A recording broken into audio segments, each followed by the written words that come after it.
Nice. We are off. Good to see you, my friend. Good to see you. We've got it all set up then after palaver with the phone. So for everybody listening and watching, we've had to go and buy a new phone because mine's packed in today. But we're here, we've made it. So if you want to take it away and introduce yourself. Yeah, I'm Ian, owner of Coastal Fitness and the co-owner of PT Lab. We're here on a lovely Monday, not a Sunday, evening. So sorry if there's a bit of glare coming off, but yeah, we're out here to. What are we here to talk about? Well, we're going to see how it goes really well. I mean, obviously you've been doing this for how many years now? Like just PTing. Yeah. PTing for sort of 7, 8 years after a lengthy spell in sales. The gym, we opened the gym. That's the seat, not me. Yeah, we opened Coastal Fitness January 2020. Right. A solid 11 weeks before COVID.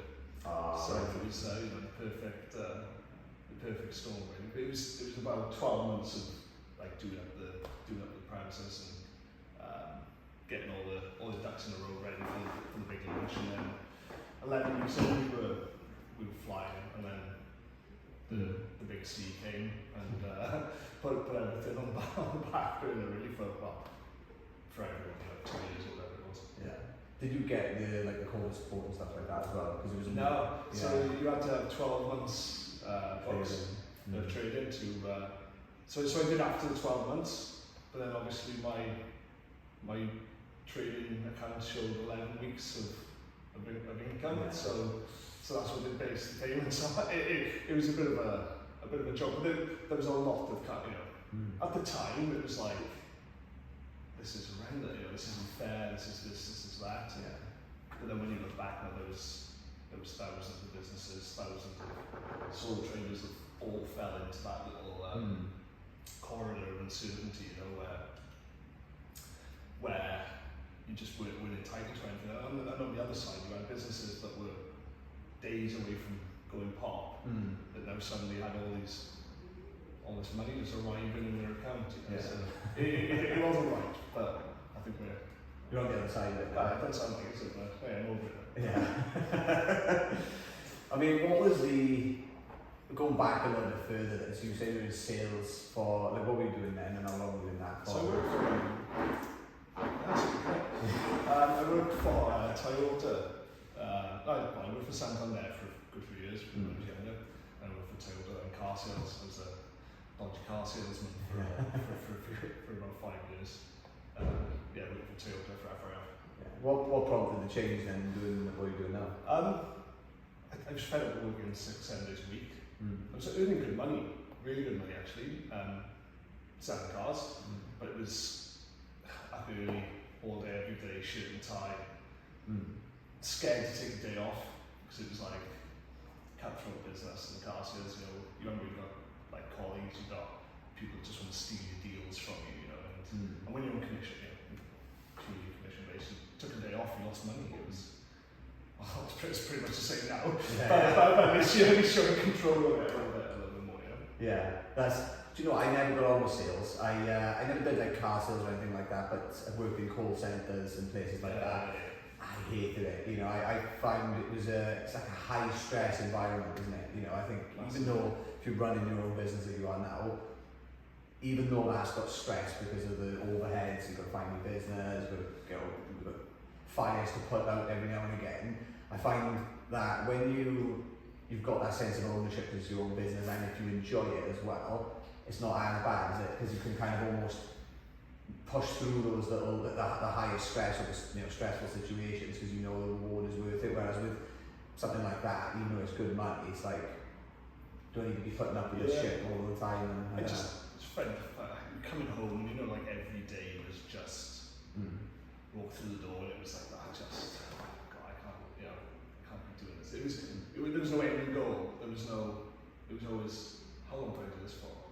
Not, I wonder where I'll be in such and such. It was always, I gotta get out of this. Yeah. And you speak to people in sales, especially car sales, and it's either you get out nice and early, make a couple of quid and get out, or you end up trapped in the loophole. Yeah, basically, you know, it's like at that point, just lived at home, didn't have too many commitments. And do you feel much happier now doing what you're doing now with the PTN and running this? depends really what happiness looks like, I suppose. We could talk about that actually later. A good podcast I listened to about happiness, but yeah, much. Was it the one with Stephen Bartlett and Mo Gautat? Is that right? Yeah, episode 51. You listened to it. I am, yeah. It is probably, and I probably say this too much to people. Like I listen to a lot of podcasts when I like walking the dog and what have you. And that not just Steve Martin, you know, the Dynamo CEO is obviously off the charts, good, but that episode was, I genuinely think it changed my life. Like it was so, I don't know, like I was driving back from Cardiff, we'd been up to the hospital, which was down a good area. And I had to pull in the car for it, like I was gone. I couldn't drive a car. Really? Like listening to a podcast, that's quite, you know, don't get me wrong, you know, I'm not going on my head all the time, but it was, it was gripping. And I never even heard of the guy, this Mo guy, before the podcast. But yeah, amazing. Yeah, I came across him at one point before. I think somebody might have sent it to me. So he had like a viral talk at some point. So you probably find it on YouTube. But yeah, I remember when I first listened to him, it was, oh my god, it was amazing. Like you said, it really resonated with me when I first heard him talk. But then I didn't follow him after or on any socials or anything. So I kind of just forgot all about it. And then obviously Stephen Bartlett had him on that podcast, went viral. And then I was like, oh shit, yeah, it's that guy again. So I listened to it, and yeah, like you said, it's incredible, to be fair. It is really, really good. There's a good book which I'm about a quarter of the way through it. It's called, I don't know how you pronounce it, I think it's called Lykke, so Lykke. Right. So you might have heard the Danish word hygge, so H-Y-G-E. Like the cat. Like the cat, yeah. So hygge is like a sense of coziness, comfort. It's similar to the Welsh clutch. But lykke then is like a state of happiness, I think, or something like that. I can't remember the exact translation, but the guy who wrote the book, he was the director of the Institute of Happiness in Copenhagen. So his job is literally to look at ways to make people happier on a collective basis. So like, you know, looking at like economics, looking at societal, you know, things, I don't know, living standards, job rate, unemployment rates, all that kind of stuff basically. And yeah, it's really, really interesting. I find it really, like that kind of stuff really interests me. Like I ordered the audio book after listening to it, because that guy, he had a book called The Happiness Equation, and you know, you listen to it, you know, what happens to him in his life and his son and things, and you know, he reckons that there are specific things that everybody can put in place in their life, and it will make you happy, but it will certainly increase endorphin, serotonin release, but you know, to have that effect of not being so sad, which is, you know, obviously the plus side of it. There's another good book actually, I always recommend this, was Lost Connections. Slightly different sort of thing, but it's that's about connection and like you said, these ways to boost your serotonin, oxytocin levels and that kind of stuff, so you have this sense of connection with other people and essentially feel, you have a sense of connection with others, you feel happier, but also having a sense of purpose as well. Like what he talks about is when we had tribes, everybody had a job. If you didn't do anything and you were just taken from the tribe, you'd be ousted out, whatever the word is. Whereas now, we've got a lot of people who will have jobs, but they do that specifically to earn money, then to just do whatever to you know, provide for themselves, provide for their immediate family and things. But if they don't feel as though what they're doing in society at a higher level actually matters, or it's contributing to something within their own life or within other people's, you know, it's that lack of sense of purpose, and it just feels, I feel like that's a big source of a lot of unhappiness for a lot of people, is that lack of sense of purpose with what they're doing day to day. And And I've done that, you know, when I've done certain jobs, it's just... And I think there's certain jobs where you shouldn't be able to take them if you don't feel some kind of connection to them. And there's a lot of jobs. My dad was in the police force for almost 40 years. He went in 16 as a cadet. For as long as he can remember, that's all he wanted to do, so he wanted to be as a policeman. But now, you know, people might have experience on this, but now the police force is quite a well-paid starting job that you can go into with relatively no qualifications for.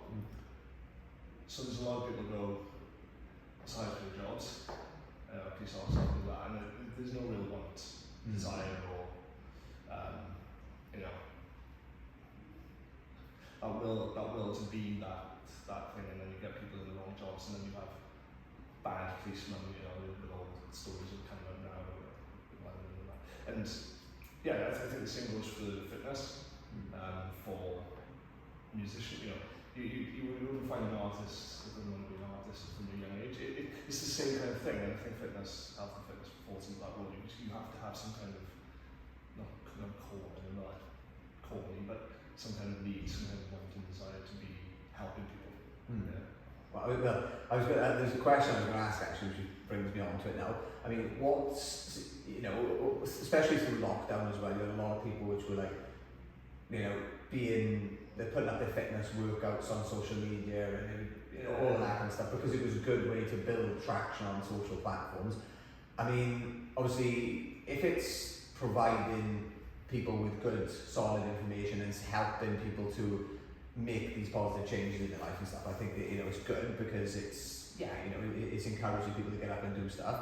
But I mean, I think it's fair to say there's probably a lot of misinformation out there and stuff like that. So what's like the key thing that annoys you about the fitness world at the minute? Fitness influencers, people selling you the dream. But that is, I think that's pretty genuine, by because people know the bullshit.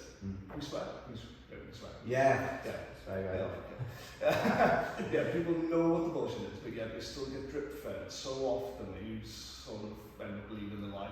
And it's during lockdown, it was like the Adonis PTs telling you to look like them by doing burpees in your living room. That was like you know, that's annoying. Whereas you should just be telling people the truth a little bit more.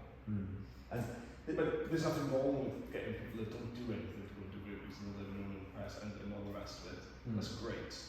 But it's selling them the herbal tea that comes with the workout and things. You know, that's the... And like you said as well, we've got them looking, like you say, Adonis, yeah, you've got them looking like absolutely shredded. I mean, I think what I kind of found out, not so recently, but like you know, you've got training and you've got exercise, they're two different things really, and like I think it was James Smith I've seen which talked about this actually. So he said, you know, exercise is jumping around your living room, getting a sweat on, and you'll burn a little bit, you know, a few calories or whatever, and you get your heart rate up, you get your, you know, blood flowing and all that kind of stuff, so you can get a bit of kick from it. But training then is if you're weightlifting or you're doing specific programs for purpose to either lose weight or to gain muscle or something along those lines. And like you said, I think with a lot of the people who were doing those workouts from home, not all of them, but some were probably just throwing out just like exercise related workouts to get you sweating, but not necessarily feed into your goals. Yeah, like during lockdown, like me and Jamie and the other PTs who you know, laughing. So if you knock on 4 doors, you'll find a PT going one of them. You know, it was getting a little bit like that. Everyone can do a 2-week course online during lockdown to become a PT, and it was just like, if you've been to a gym and now you can't work, if you lifted weights for a few years, or you've done something for a few years, there we are, you've now got an online job. You know, you can just go and tell people to jump around and you know, but I just call it a headache. It's not a headache, it's more of a frustration, you know. It's when you've been working hard, working towards something for many years, and then everyone's doing it because they maybe look a bit better, have a better camera, better at editing videos, and all the things I quite frankly haven't got time for. You're kind of like, you know, but you know, Susan's smashing it on on the YouTube videos, you know, and you're like, I haven't got time for this. But Yeah, and I think that's the interesting thing about social media and about YouTube and stuff. It's allowed all of these different jobs to be created, but also existing jobs like you said, PT, personal training and stuff. You can do that now without actually ever meeting a client, which is quite interesting. Because like you said, typically maybe 5-10 years ago, you would have worked. You might not have seen all your clients, but I think typically PTs would have been in the gym on the floor doing it like that. And you might have had some which were getting onto like TV shows and all that kind of stuff. But I think with YouTube and channels like that now, it's allowed people to gain this extra level of exposure, isn't it? So yeah, it does. I suppose it can be kind of manipulated by some people. So, we talked about this before the podcast actually. Some liver king. So people like that. I mean, what's your thoughts on the messages he's putting out? The stuff he talks about, like how much is accurate, how much is shit. Who knows, isn't it? That's the thing. I think you're never gonna don't let the truth get in the way of a good story kind of thing. And it's I don't know. I'm probably naive or I want to be naive. It's kind of like you look at him and you go, nah, you're not drinking blood. It sounds ridiculous when you say it. You're like, you're not drinking bull's blood for breakfast. Surely to God. And if you are, why are you in hospital? Yeah. But he's in great shape. He's a character. Got a great beard. He has got a good beard. You've got to what are you going to take off him? Yeah. But it's funny when he had to cut away to his family, the little kids and the little queen, and he's kind of like brought the family into it. Like, I always look at the expressions and they don't want to be in this video. No. They do not want to be in this video as he's like trawling through the mud with kettlebells and chains. But it's doing exactly what it's meant to do. It's meant to get people to click on it. Yeah. Yeah, it is. And I like some of the messages, like you said. I think some of it I'm like, it's a bit much. But at the same time, I think if it's encouraging people to, to get out in the sunlight a bit more and do outdoor workouts. Like I love doing outdoor workout. I love being in the sun. Like I think, most people don't get enough sunlight or enough daylight in general, especially if you're working in an office and stuff like that. So I think it's... Yeah, but a lot of the time it's not a choice, is it? It's like you say, you work in an office, especially when once you work in the dark, you come home in the dark, you sat in the dark all day, it's hard. Yeah, I get it. Yeah, it's what I always say about if you even get 10 minutes, the sun, or get a sand lamp, one of those seasonal affected solar lamps. I've got one in the winter months. It helps, to be fair, especially if you're not getting that interaction with the light. Yeah, one of my PT clients, she has lemon water every morning. First thing she does before you brush your teeth, before you do everything, but she has it outside, regardless of the weather, time of year, and it's 3 minutes, 4 minutes, 5 minutes. So if it's day like today, it's probably 20 minutes. But she always has that. The first kind of thing in the morning is that natural sunlight on your skin. And she swears by it. She says if she misses it for whatever reason, timings, kids, whatever, then it'll have a negative. Some of that might be a bit, mental now, but I think it's. But she notices the difference on the day she doesn't do it, is that? Yeah. But like we were saying before we started recording, it's kind of like when you're in a routine doing it every day, and that's your routine. When you miss it, it might play a little bit more in your mind that you've missed it. A lot of it is psychological, like you said with the sea dipping for me. Like if I don't go in the morning and then I go later in the evening instead, there's something missing. Even if I have a cold shower and whatever, there's this little subtle difference. It's almost like I know like there's something's missing, and then as soon as I go and I do it in the evening, I'm like, it's like that. That this is kind of what I needed, sort of thing. And like you said, I think that comes with, obviously potentially with the physical element of it. Like I'm used to feeling the way I do after the sea dip, but I think a lot of it is, like you said, down to that mental thing as well, where you're like, that you're supposed to be doing particular things, you do it every day, and then if you haven't ticked that box, it's almost like, do you know what I mean? There's a little thing there, a little niggle. I mean, like I listen to Russell Kane, like Russell Kane. I know who he is. I don't think Comedian, he's like, there's two types of people in the world. There's people that like to do things on this, and then there's people that just do it as if you can't. Like, and I'm very much the other way. If I do this, I got no chance of not doing it. Whereas if I just had it as a background thought, then I'll take it off psychologically rather than physically, and do this, do that, do this, do that, do this. Okay, so you work better just by doing it Off that. the cuff, yeah. Ah, okay. It actually annoys me these days. You can't do very much off the cuff. Like you get everything a bit like so far in the back. You can't do anything. Can you? You can't. Should we have a meal in such and such a Saturday? I've got no chance. It's fully booked. Alright. Yeah. I need to be more organised probably. No, do you know what? I'm with you on that one actually. Yeah, it was the same for lockdown. You know, you had the book stuff, didn't you? Like, to go anywhere. And with the spa, so this is where I noticed it, with the LC2 spa, I love going in there, but it's always off the cuff for me. Like, it's when I feel like I want to go. I can't plan 2-3 days ahead of when I want to go, the time and stuff, because I don't want to. Not for that kind of thing, anyway. Yeah, this is it. Anyway, unless you structure it into your daily thing, but with me, it's literally just like as and when I fancy it. So it was booked up for 2-3 days in advance and stuff during lockdown, or not, like just after lockdown when there were restrictions on. And I was gutted. I actually went to cancel my membership, and I think they gave me like a refund for the month because I was like, look, I haven't been. I've been trying to come, but I can't actually get it. It's just fully booked all the time. So yeah, it is. People in as well, probably. Yeah, it was like less than half of the normal amount. I think it was like 6 people allowed in, or 8 people or something like that. So, yeah, I mean, what's so with the type of fitness you do here? So you do Metcon, you do the PT, what else do you do? So like when I opened the place, I wanted to be different. I didn't go down the road of like let's try and find a USP, let's be off the cuff different. It was just I just wanted to eradicate my pet hate from large gyms and roll that into. We've got a small space here. It's 400 square meters or whatever it is. So it's like for instance, my pet hate with larger gyms and larger classes are that they're great. You see the difference between training and working out and exercise. Whereas like these mass groups of people where you have anything over sort of 15, 20, 30, 40, 50 people in a class with one trainer, great motivation, great exercise. And there's no way that trainer can keep an eye on 50 people.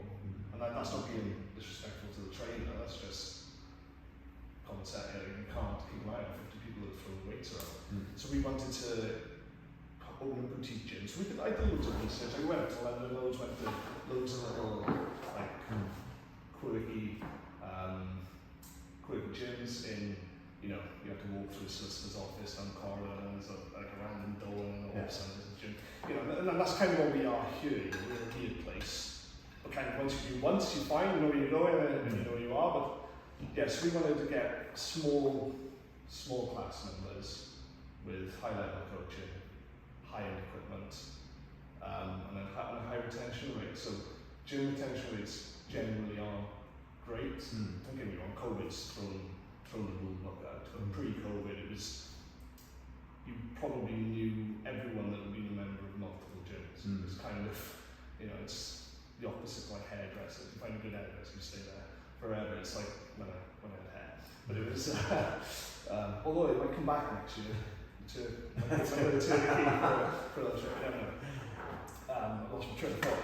But yeah, so it was to bring small group, high-level coaching on high-end equipment with a good facility and have that kind of personal touch? Yeah, that personal touch where you knew every member's name. You didn't have to wait for them to log into the system for the person on the desk to then pretend they know you, because your details have just popped up on the screen. And hopefully that is what we're now achieving. We're back into I still class this as our first 6 months of really opening, because the first 2.5 years were nonsense really, with the stop start